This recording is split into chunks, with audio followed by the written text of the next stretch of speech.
तर नमस्कार सगळ्यांना, मी कल्पेश बांगर आणि स्वागत करतो तुमचं आपल्या लाडक्या चॅनलवर, ज्याचं नाव आहे क्लासिकल ट्युटोरियल्स. ठीक आहे.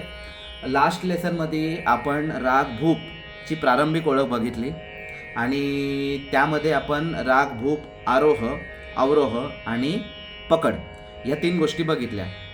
ह्या लेसनमध्ये आपण राग भूपची सरगम मालिका बघणार आहे.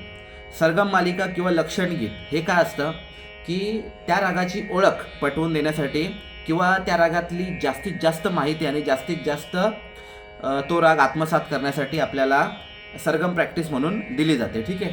तर ती मी नोटेशन त्याच्या डिस्क्रिप्शनमध्ये देईन. त्या नोटेशन तुम्ही नोट डाऊन करून तुम्ही ते घरी प्रॅक्टिस करू शकता. ठीक आहे.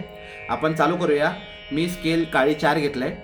ठीक आहे. काळी 4 म्हणजे कसं मेल फिमेल दोघांना ओके राहते बोलायला, आणि प्रॅक्टिस करण्यासाठी काळी 4 वापरले किंवा मेल जर असेल तर काळी 1 किंवा काळी 2 वापरले तरी चालेल. ठीक आहे.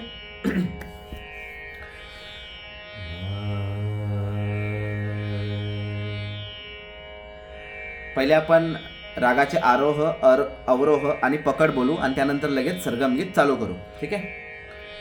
सा रे ग पा धा सा, सा ध प ग रे सा, प ग ध प ग रे सा. आता सरगम गीत.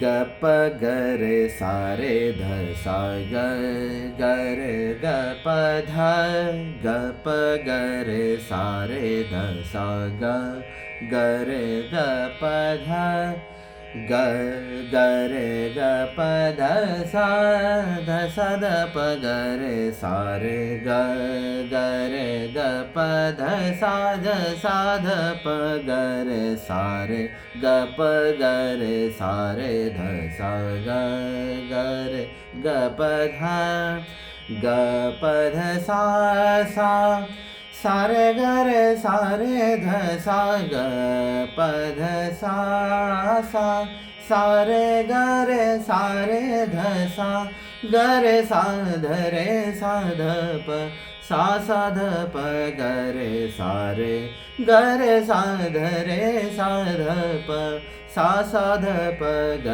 रे सा रे ग प ग रे सा रे ध सा ग ग रे ग प ध, ग प ग रे सा रे ध सा ग. तर हे होतं सरगम गीत. ठीक आहे. आणि हे गीत 16 मात्र्यांमध्ये फिक्स आहे याची कंपोजिशन, आणि याच्यासाठी तबला, ताल, त्रिताल यूज होतो 16 मात्र्यासाठी. ठीक आहे. जर तुमच्याकडे डिजिटल तबला असेल तर ताल, त्रिताल लावून 16 मात्र्यांमध्ये तुम्ही हे गीत प्रॅक्टिस करू शकता. ठीक आहे. तर ह्या व्हिडिओपुरती एवढंच. लक्षात ठेवा, राग भूप सरगम गीत किंवा सरगम मालिका.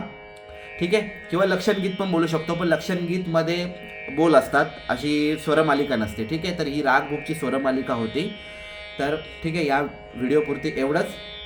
सर्वांना धन्यवाद. ठीक आहे. प्रॅक्टिस चालू ठेवा. ठीक आहे. थँक्यू.